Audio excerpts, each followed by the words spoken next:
Okay, so now we're moving on into gynecologic infections, which pretty much is like a microbiology revision, but only of the things that are related to gynecology. So we're going to be seeing a lot of things that not only directly cause infections, such as microbacteria stuff and microbiology stuff, we're also going to see other things like this first topic that can lead to infection. One of the key things, as we're going to see in many of these practice questions, are some of these diagnostic markers that they'll tell you in the question stem. So when you see a diagnostic marker being mentioned in a question stem, then it's a big giveaway that they're trying to point out some kind of microbiology thing. Now, of course, if everything is negative, the leukocyte esterase, nitrite test, and the urease test, if all of that is negative, then that rules out any gynecologic infection due to some kind of microbacteria stuff, right? Microbiology stuff. So if they rule out all the microbiology things by telling you that these tests are negative, then that leads to the fact that it must be one of these other non-infectious reasons for getting a gynecologic infection. First thing they talk about here is cyst and abscess of the Bartholin duct. So the Bartholin duct cyst, very common answer choice. Obstruction of the Bartholin duct may lead to cyst formation as mucus continues to accumulate behind the obstruction, causing cystic dilation. An obstructed Bartholin duct that becomes infected can develop a polymicrobial abscess. You're going to see cysts that are 1 to 3 centimeters in size, unilateral, and often asymptomatic. If larger, they can lead to periodic painful swelling and, of course, pain with intercourse. Diagnosis is clinical. Mass at the medial labia majora or lower vestibular area on physical exam is going to be the giveaway. It's always unilateral as far as I've seen in any of these questions. Extremely painful abscess can form as well if not dealt with. A lot of patients don't come in on time because the cyst itself is not going to be enough of a reason, maybe sometimes. So then if they don't come in to deal with the cyst part, then it leads to an abscess formation, which is super painful. And abscesses anywhere in any case scenario are never a good thing. Treatment for that, well, if it's an asymptomatic cyst, then you really don't need to do much, and that's going to be a tricky answer to work with sometimes, because you're going to have to look at whether or not that cyst is actually causing a problem or not, right? Consider drainage and biopsy if the patient is over 40 years old, just to exclude any form of cancer. Abscesses always need to be dealt with. You never leave that alone. So aspiration or incision, and drainage to prevent reaccumulation. Test for gonorrhea and chlamydia as well, and any other pathogen, just to make sure there hasn't been any other infection that kind of may be accumulated in that area. Antibiotics are unnecessary unless there's cellulitis or STI. And so, of course, you can imagine that for most of these questions, antibiotics are going to be an answer choice, right? They're going to list out some kind of antibiotic, or they're going to ask you, maybe the question says, what's the next best step in management?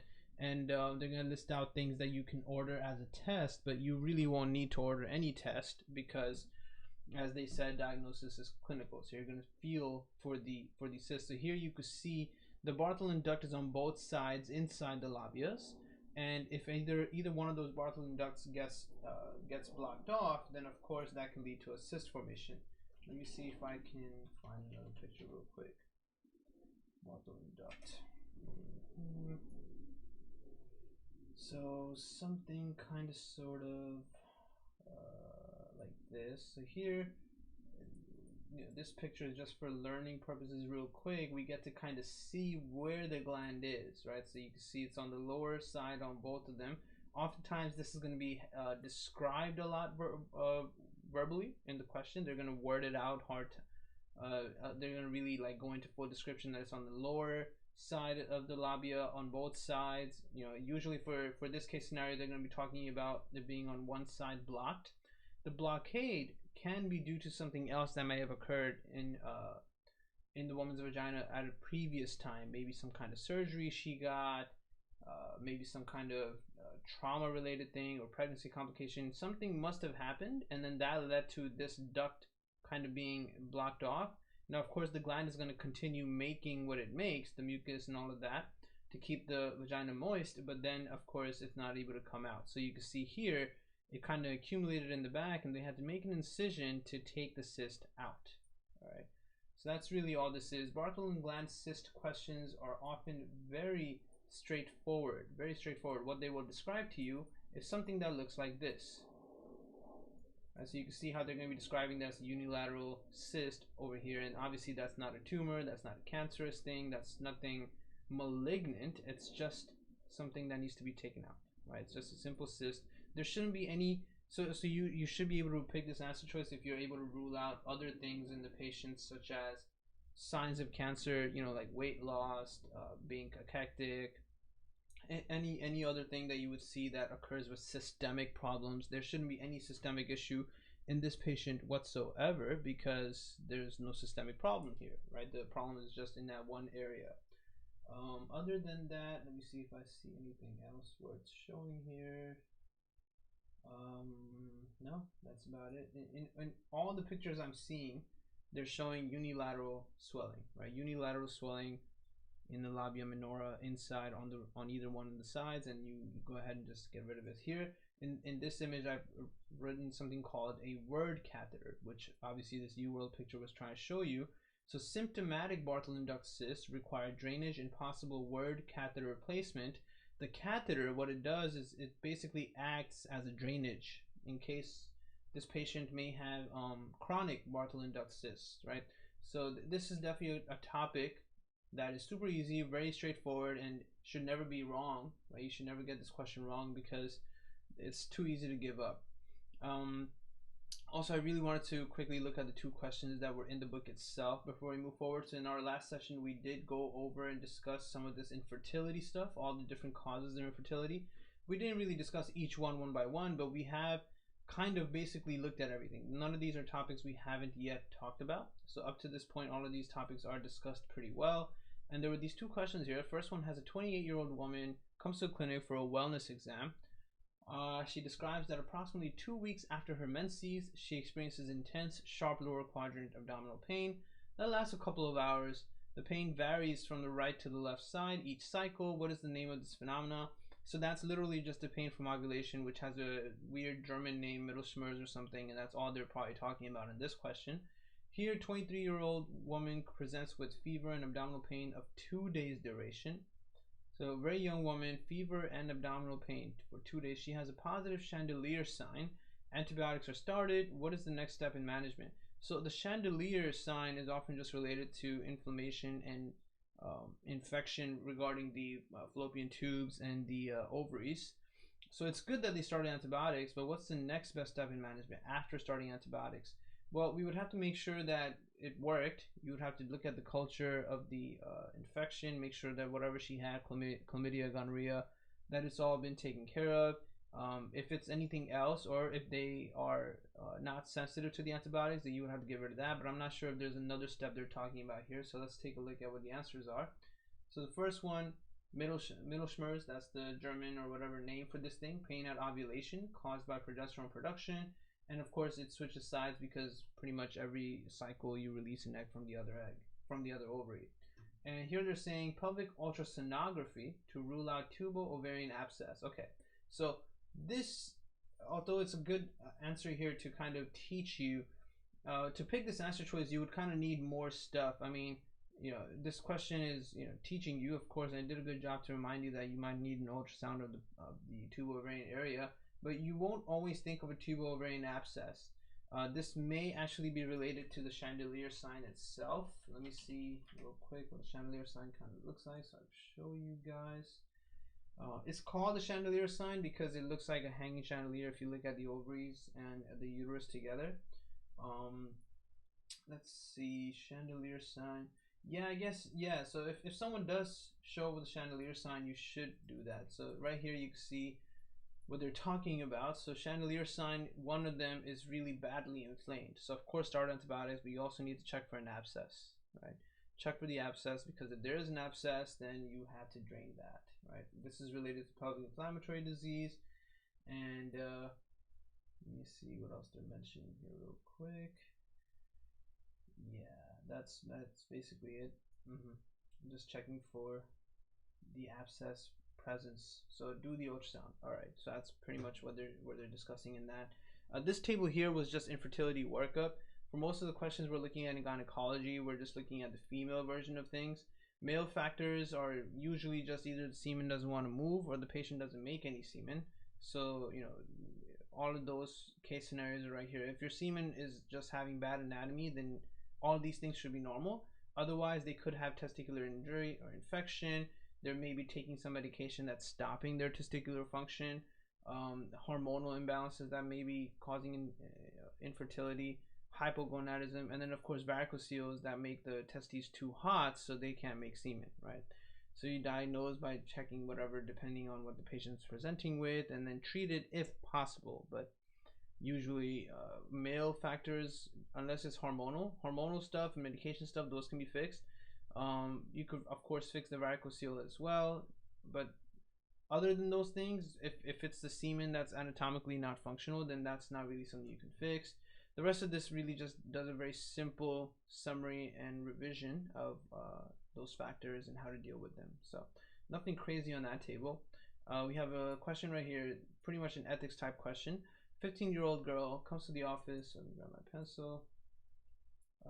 Due to yellow vaginal discharge, okay, for the past 2 days. She has also had bleeding between menstrual periods for the past 2 months.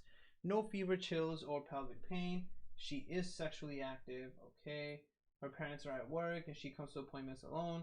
She does not have any medical conditions, takes no meds, has no allergies. Vitals are fine. Physical exam shows a non-tender abdomen. Pelvic exam reveals mucopurulent discharge at the cervical os, so she probably has some kind of infection. No cervical motion or adnexal tenderness. Urine pregnancy test, of course, is negative, so that's good. She's prescribed the appropriate treatment, whatever antibiotics she needed, and she goes home. Several hours later, her mom comes to the office asking for an explanation for the visit and for the antibiotic prescription. What is the most appropriate response? So I wrote this as a joke, but generally speaking, this question is really something that can make you lose your license. And the truth of the matter is that you have to go ahead and understand this really well if you're watching this and you're someone that did most of your med school in the East somewhere, because you practice this very differently. For example, in India, in India, if the mom came to me and I was the doctor that dealt with the 15-year-old girl, I would just tell the mom, yeah, your daughter is sexually active. She came in with an infection and I gave her the antibiotics to treat that infection, and the rest of that, from there on, it's between the mom and the daughter, and the mom's either gonna beat the daughter or whatever, and they're gonna deal with it however they deal with it. That's just how it is culturally over there, and this is how medicine is practiced in many countries in the East. But in America, you cannot disclose anything about any of your patients to anyone, no matter what. With very few select scenarios that actually allow disclosure. There's never a reason to disclose. You can't even disclose things to a police officer unless the police officer has actual documentation telling you that you have to disclose it. Very few scenarios that disclosure is necessary. And of course, you should disclose things when it involves someone's life. It involves maybe harm to someone. Like if you know that your patient's about to commit suicide, you disclose that. If you know your patient's about to kill someone, you disclose that. Stuff like that. So here the answer would be, I need your daughter's permission before I discuss her care with you. And chances are, if the mother found the antibiotic prescription, then the mom knows what's wrong anyway. Too many medical students and physicians from the West, from the West culture cannot accept such a thing, but it is not up to anyone. This is true, right. So even in the West, I've met, the reason I take this so seriously is because I've actually met a lot of physicians here in America who are currently practicing internal medicine and stuff, and they don't take this very seriously. I've worked with all kinds of doctors from like India, Pakistan, Bangladesh a lot as well, and many of them do just fully discuss this kind of stuff with the mom present rather than asking the mom to leave. And I was very shocked to see all of that. It's really problematic. So we need to make sure that we understand that even though you might feel like the mom deserves to know, in America the mom does not have any. No one deserves to know anything. What someone deserves is that the patient deserves their privacy. That's what someone deserves. This patient has acute cervicitis, caused by a sexually transmitted infection. Minors may be treated without parental consent for a few medical conditions, and one of those includes the STI. In addition to appropriate medical care, she also has the right to confidential treatment. Her personal health information cannot be disclosed without her permission. Maintaining patient confidentiality is what establishes a trusting relationship between the minor and the physician, thereby allowing minors to not feel scared about coming in for something they need help with. Otherwise, in India, a young girl like this might actually get an infection and not go get it treated, and then forever not be able to get pregnant because of pelvic inflammatory disease, and things can get worse. And that is a very common scenario, right? So that's the scenario we avoid by allowing privacy to be a thing. Next thing, vaginitis. Extremely common thing, not a big deal at all. Spectrum of conditions that cause vulvovaginal symptoms such as itching, burning, irritation, and abnormal discharge. The most common causes are bacterial vaginosis, vulvovaginal candidiasis, and trichomoniasis. And knowing the difference between these three and how to diagnose them is extremely critical, and was pretty much a full topic in step 1. So it's not a new or unique topic here in CK. Presents with a change in discharge, malodor, pruritus, irritation, many other symptoms. Normal secretions are as follows: mid-cycle estrogen surge, luteal phase pregnancy, right? Those are some normal things that can happen, right? So if you have mid-cycle estrogen surge, it should be clear, right? It should be very, very clear. There shouldn't be any color to it. And during pregnancy or during the luteal phase, it can thicken, but that's about it. Still, there shouldn't be any color to it. Conduct a thorough exam of the vulva, vaginal walls, and the cervix, which is often inflamed and painful. If there are many white blood cells and no organism on state in the smear, then remember chlamydia and gonorrhea are both intracellular. They both go into the cells, so you don't really find an organism in either case, right? So suspect both, if anything. Diagnosis: vaginal fluid for vaginal pH. Do the amine whiff test and do the saline wet mount, as well as the 10% potassium hydroxide microscopy. These things, you don't do all of them. You do the one that you think is most necessary to be done based off of other information that might be in the question, and they will tell you, these things will tell you what the problem is.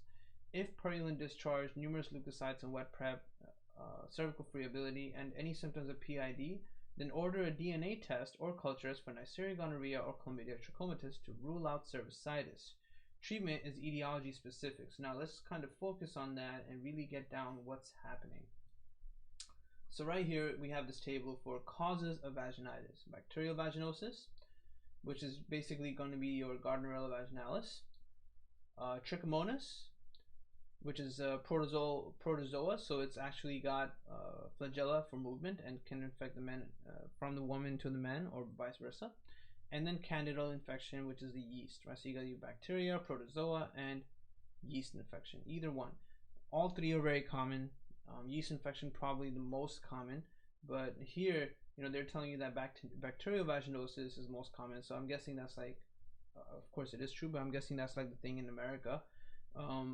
Internationally, yeast infections are most likely the most common because candida is everywhere, right? This isn't exactly a pathological thing either, as long as it's been dealt with. But for your test purposes and for questions, the most common thing is having Gardnerella vaginalis bacterial vaginosis. Now back in step 1, we had sketchy microimages for all of these things that really helped lock in what is happening. So let's go back and pay a quick revisit to that section. Let me see. I think I summarized it all right here too. Yeah, there you go. All right, so let me see. Do I have this picture here? Okay, I have that picture here. So we just need the sketchy image. Okay, so we go to the sketchy image for each one. So first one we'll look at is going to be our Gardnerella vaginalis.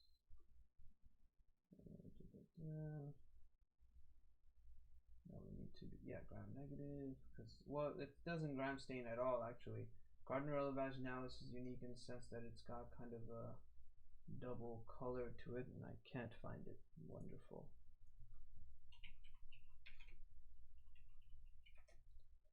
Alright, here we go.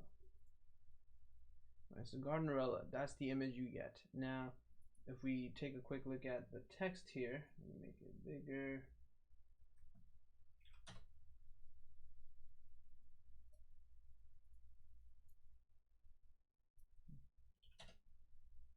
Okay, so we got the fish garden. That's the name of the title of the image. Some fish have been disappearing from the market, and the detective is trying to find out what's happening. Know that Gardnerella is a gram variable rod and can stain either positive or negative, which is why they have the different colors all over the place, and the actual Gardnerella is just kind of sort of, you know, not really visible anywhere here. There's no actual cell in the image that tells you what Gardnerella looks like. So they've got multiple colors all over the place, purple and red. The normal vaginal flora has anaerobic lactobacilli, but an overgrowth of anaerobic bacteria is bad and makes suitable environment for Gardnerella. The Venus flytrap is overgrowing and eating all the fish to depict that this disruption of the normal flora, right? So normal flora has a bunch of lactobacilli. If there's too much, right, way too much, then you end up having a good environment for this Gardnerella to kind of form. So this right here, which looks like a vagina, is showing you that this is kind of eating everything in the area, right? It's grabbing all the fish away. So where are the fish going? That's the theme of this image. There's a thin malodorous gray-white discharge, which is actually depicted by one of the, well, all of them, by the fluid coming out of all the Gardnerella, all the Venus flytraps here. The pH of the discharge should be between 4.5 and 6.5, hence the signs on the Venus flytrap. And we're going to talk about the pH thing. There's an easy way to memorize it. The positive whiff test with KOH makes the odor more pungent, which is depicted by the dog smelling on the floor. And of course, you could think of the fish smell, and that further helps you remember this. Another diagnostic tool is a wet mount prep of the vaginosis discharge, which will show you clue cells, which of course plays into the theme with the detective looking for clues. And the clue cells actually look like this, the little blue cells that we're seeing here. Epithelial cells that diffusely are coated with bacteria, and that's what the detective is looking for. Treat with metronidazole. Metronidazole in sketchy micro is always depicted by the metro, which is the train in the back. Right, so very straightforward, very easy, nothing crazy there. Right here they tell you not an actual infection. All right, it's just a shift in vaginal flora. There's too many anaerobes like Gardnerella and not enough of the lactobacilli. That's the shift in environment that occurred. Risk factors can be pregnancy, multiple sexual partners, a female sexual partner, or frequent douching. This is often mentioned in questions. There's just going to be a complaint about odor and excessive discharge, and that's shared by the trichomonas as well, so it doesn't help. But what does help is physical exam, as usual. Here, the physical exam is going to be a very mild vulvar irritation and nothing else. You're not going to have redness or a lot of pain or anything like that. The discharge is going to have a very fishy odor, and when you do the wet mount, you're going to see clue cells. So this is what you would order because of what you're going to see, right? So you're going to get a patient who has nothing crazy going on. There aren't any big red flag symptoms. No pain, no like pain with intercourse, no excessive itchiness, no redness, any of that stuff. The things that we're going to see in the other few, this one doesn't have it. So this, the history, and of course the physical exam, these two things depict what you're going to order to kind of figure out the diagnosis, right? So in your question, they should not, for bacterial vaginosis, they should not be mentioning a lot of pruritus, a strawberry cervix, right? They should not be mentioning burning, and they should not be mentioning any kind of excoriations or erythema, right? It's just going to be a normal looking vagina, everything's fine, but there's a really malodorous discharge coming out, and then right there, you know, you should do a wet mount of the discharge, and you're going to get the answer. Treatment is with vaginal metronidazole or vaginal clindamycin, and they should be fine. If not treated, then of course that can lead to PID, preterm delivery, or other infections of the ascending infection. It can go up. So here we see bacterial vaginosis from the UWorld table, right? Thin off-white discharge, no inflammation, which is why you don't have any redness or itchiness or erythema, any of that. pH here is going to be more than 4.5. You're going to see clue cells, and you get the positive whiff test. So again, very straightforward, super easy to deal with. Gardnerella vaginalis. Now compare that to trichomonas. Look at what trichomonas looks like, right? So this is actually a motile protozoa. So we have protozoa flagellates. This is an STD. This is a sexually transmitted disease, which means that you can actually give it from one patient to the other, right? So unprotected sex with multiple partners. So again, in this case scenario, you have to treat the sexual partner as well. You have to treat both people or all sexual partners involved. What do you see in this patient? There's going to be, of course, as usual, discharge. That's nothing special. Discharge in all of them. But here, there's going to be a lot of itchiness. And when you do the physical exam, you see something known as the strawberry petechiae in the upper vagina or cervix, a strawberry cervix. So let's go find that here in our sketchy micro image, which basically had this picture right here. Right, so here you see tricks for money, right? There's this guy, He's making paintings that look like vagina paintings, and he's holding a hat and he's pulling things out of the hat. So what did he pull out? He pulled out strawberry from the hat, and the top of the hat, if you look at it, it looks like the cervix. Okay. Other than that, if you look at the environment, you're seeing the train for the metronidazole, you're seeing the fire for the inflammation it causes, right? You see the sexual partners here on the floor. You're seeing those trichomonas vaginalis cells, the protozoa, and this scar is showing you motility, right? That it can move from one patient to the other, right? And everything is all greenish because that's the color of the discharge. So very nice picture. It sticks to you, right? Even the light is green, which is why the car is actually going and moving, right? Green light. So that's going to be a very critical thing here. Motile trichomonads, right? So when you get a patient that comes in with a red cervix and yellow-green discharge, then in this patient, you don't order a wet mount for clue cells. You're going to look for an actual mount of the discharge, and you're going to see the motile trichomonads, right? So for this, you could just do a single dose PO metronidazole or tinidazole, any azole, because it is a protozoa, so you just use an azole for it, and you have to treat the partners, right? Otherwise, there's going to be a ping pong effect, which basically means that you're going to keep sending it back and forth between everyone, right? Same for bacterial vaginosis, the complications. Complications are shared with all of these. Any infection you don't treat leads to more problems. So again, with trichomonas, also pH is above 4.5. So pH doesn't really help in this case scenario, right? Between bacterial vaginosis and trichomoniasis. In questions, it's only ever going to matter, the pH is only ever going to matter if they give you a acidic pH, which is normal, right? So of course 4.5 is acidic also, but even more acidic would be a smaller number. So you see with Candida, you get normal pH, which is less than 4.5. That's actually what it's supposed to be. The protozoa and the clue cells actually get rid of the acidity, which is bad, right? The normal acidity goes away. Why does it go away? Because you've diluted the acidic environment with a bunch of these other living things, and now it's not so acidic anymore.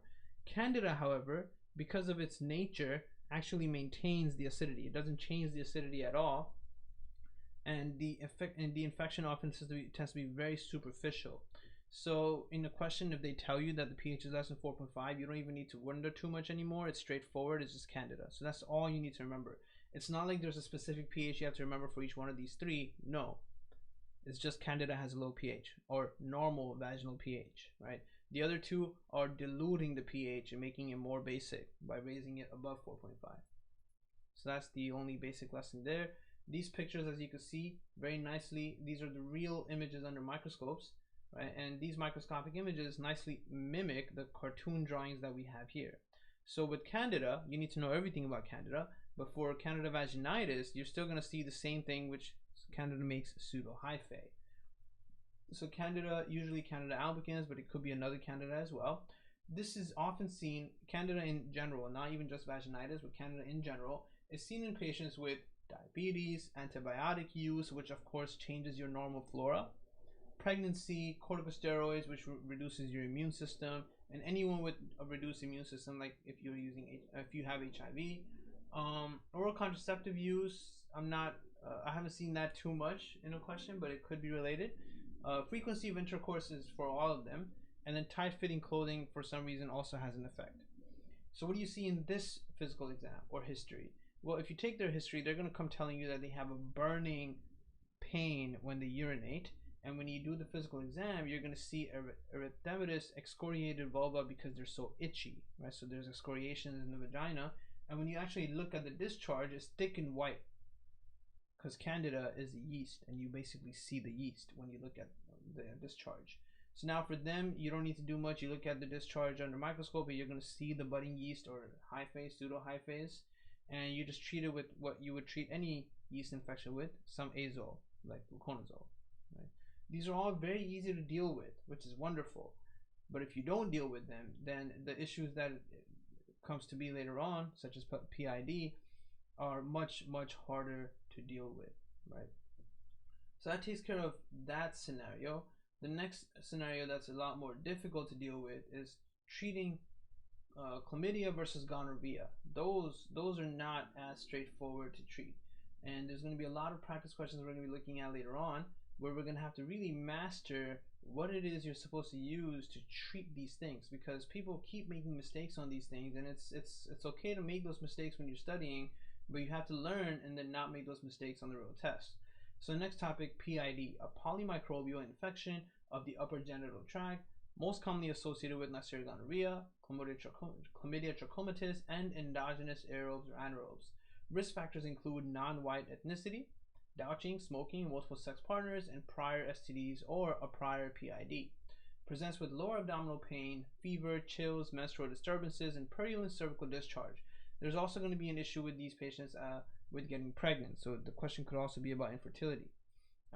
It could also be about ectopic pregnancies, because this pelvic inflammatory disease stuff actually causes damage to the fallopian tube, so the egg doesn't move well, so pregnancy can occur within the fallopian tube. Cervical motion tenderness with a chandelier sign and adnexal tenderness are also seen. Oral genital contact can cause gonococcal pharyngitis as well, diagnosed by the presence of acute lower abdominal or pelvic pain, plus one of the following: uterine tenderness, adnexal tenderness, or cervical motion tenderness. First, order a beta ECG to rule out pregnancy and to also make sure that there is an ectopic pregnancy. A white blood cell count over 10,000 has poor positive and negative predictive value for PID, so it doesn't really mean too much.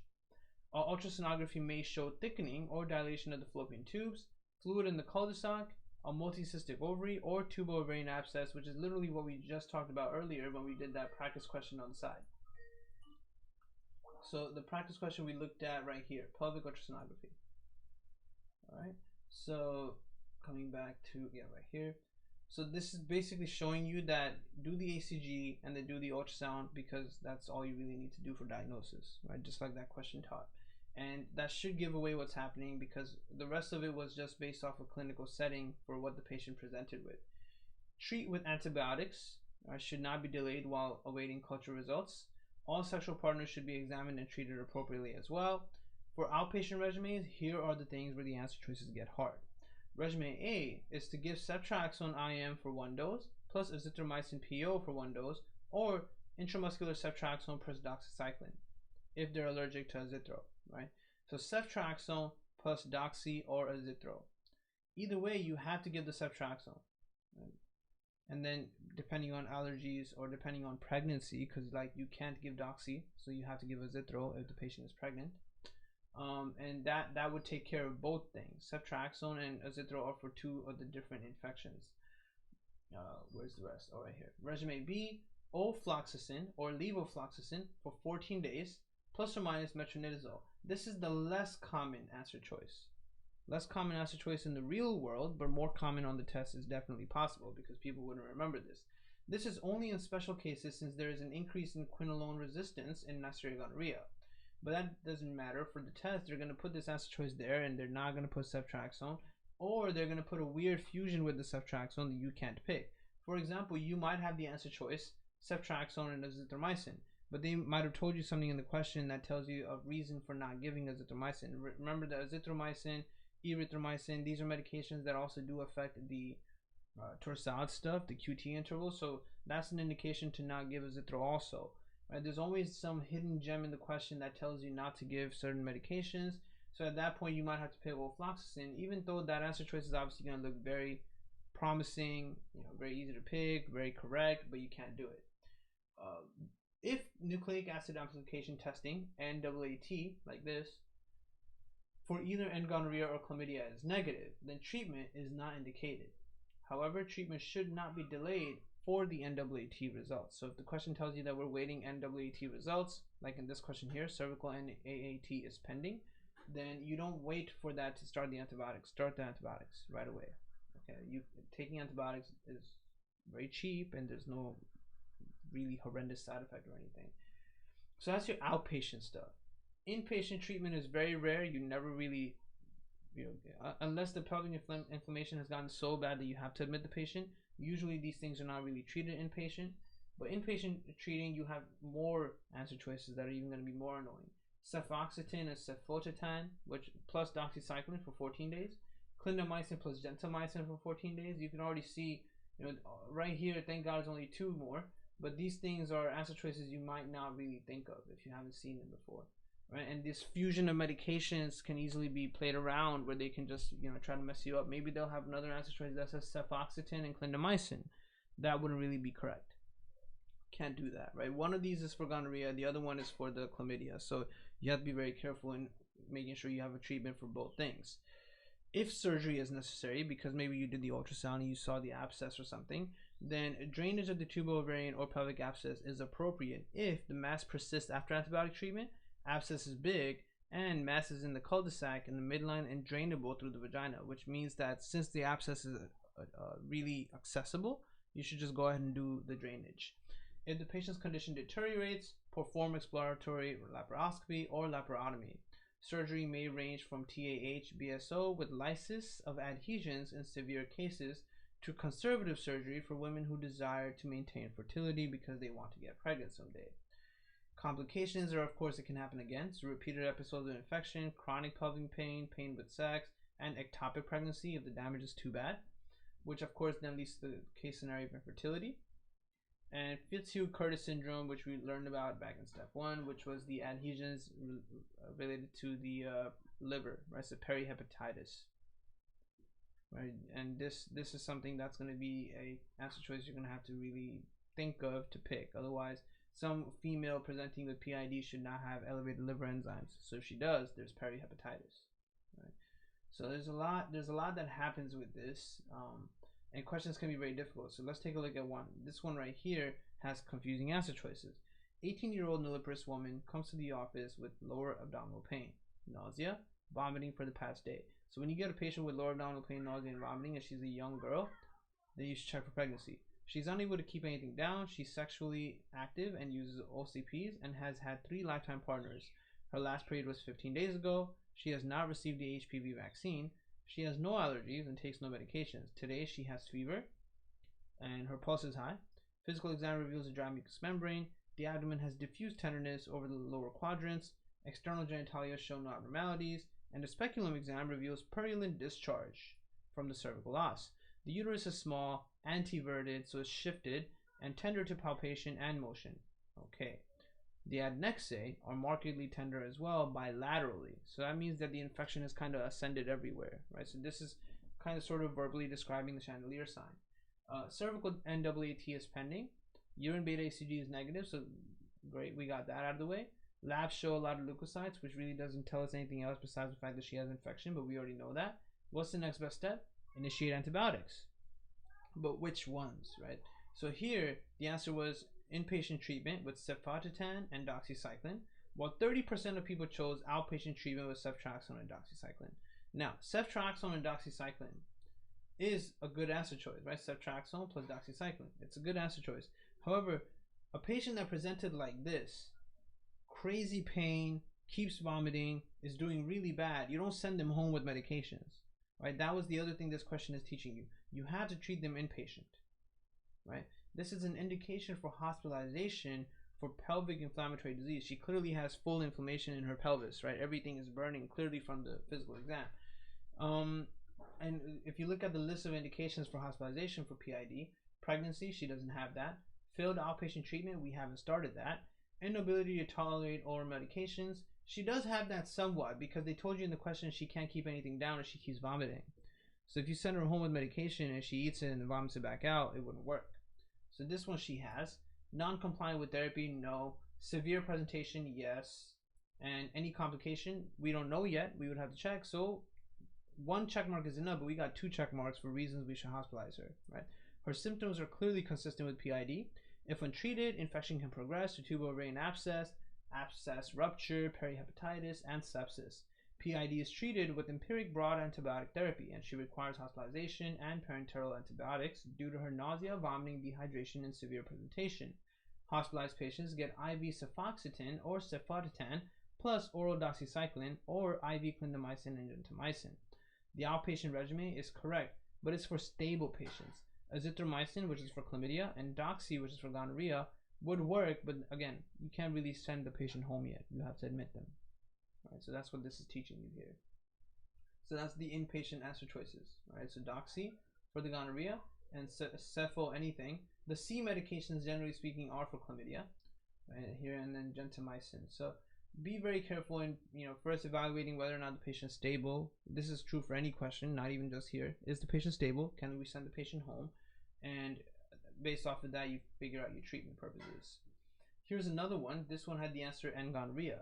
So again, a young girl, 19-year-old woman, comes to the office due to persistent sore throat, fever, and mild lower abdominal discomfort for the past few days. No chills, dysphagia, rhinorrhea, cough, or sick contacts. She has no changes in bowel bladder function and no other medical conditions. She started college 4 months ago and lives with 3 roommates. She is sexually active and has 2 new sexual partners. Okay, great. So sexually active, uses oral contraceptives. She does not smoke, drink, or use drugs. Okay, before we continue, because the question says she uses oral contraceptives, young women, especially in college, who use oral contraceptives often do not practice barrier methods. So the condom thing may not be happening, which further promotes infection spreading, right? Because oral contraceptives don't save you from infection. She clearly has high fever today. Oral mucosa has no ulcerative lesions or petechiae. Pharyngeal arches are erythematous without exudate. There is bilateral non-tender cervical lymphadenopathy. Abdomen is tender. Deep palpation. Okay. Urine pregnancy is negative, so that's good. What is the most likely pathogen responsible? And then they had 2 answer choices that everyone picked. And it was really strange to me that 50% of people chose Epstein-Barr virus. Like, why? Did the cervical lymphadenopathy really throw people off so much that they had to pick Epstein-Barr virus? Because that still doesn't make any sense to me. This is clearly someone who must have gonorrhea. But having a sore throat, fever, and cervical lymphadenopathy, if that's all you're focusing on, then you could pick Epstein-Barr virus for sure, which presents with mono, and infectious mononucleosis is its own thing. But she has other issues, like infectious mononucleosis does not cause the tenderness to abdominal palpation, right? Pharyngitis with fever and lower abdominal pain in a young sexually active patient is highly suggestive of gonococcal pharyngitis with pelvic inflammatory disease. Neisseria gonorrhea is a common STI that can cause cervicitis and lead to PID. Epstein-Barr virus causes infectious mononucleosis, which presents with exudative pharyngitis and tender cervical lymphadenopathy. But again, she doesn't really have that. Remember, they told you it's non-tender. Mono, if you've never seen a patient with mononucleosis, which colloquially is just called mono, then keep in mind that the girls and guys too, anyone that gets infectious mononucleosis, when they get that cervical lymphadenopathy, it's very painful. Very painful. And here they told you it's non-tender cervical lymphadenopathy. Plus, there just wasn't enough reason for you to pick EBV. Like, why would you fall for Epstein-Barr virus?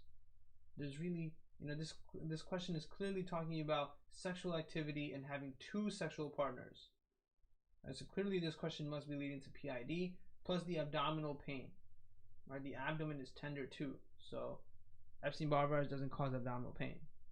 Right? It doesn't even cause any GIT symptoms for the most part. So very important to make sure you truly evaluate what is happening when you look at these questions, right?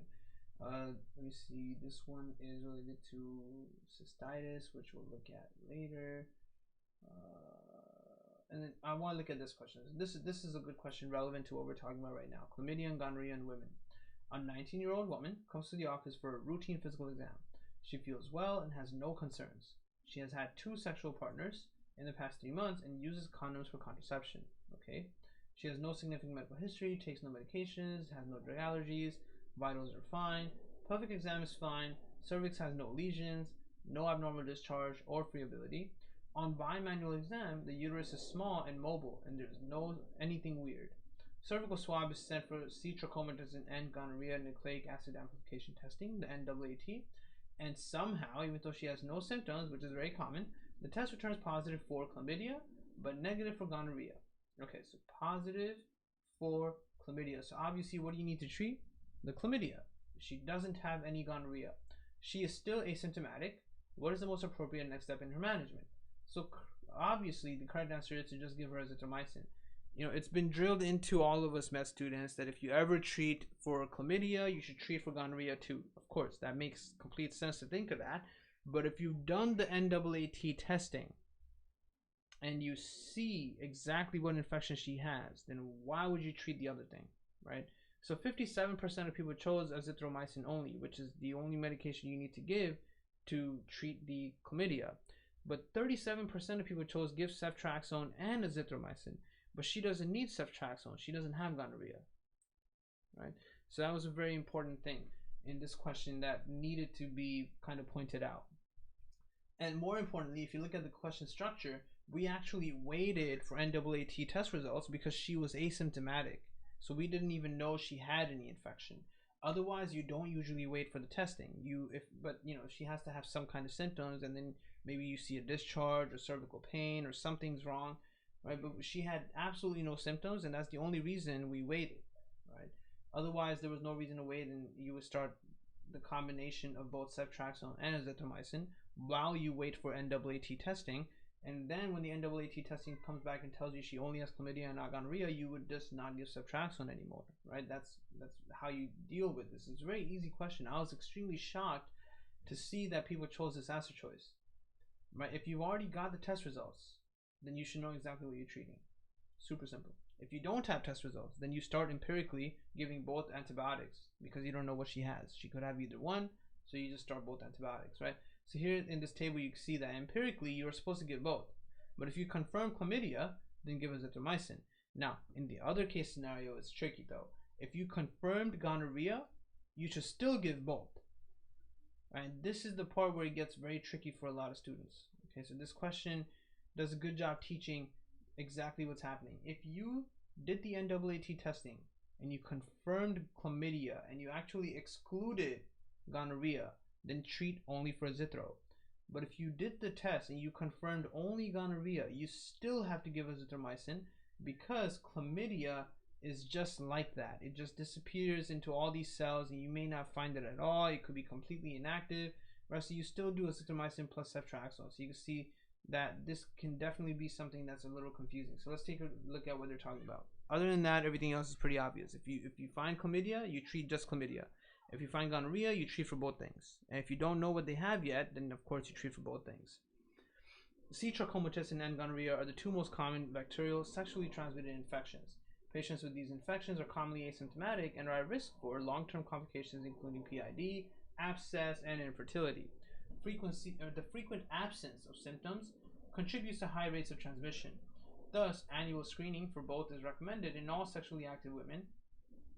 The NAAT is the gold standard for screening and diagnostic tests for both due to its high sensitivity and specificity, because you're literally looking at amino acids that these guys make. So if you find amino acids these guys make, they must be there.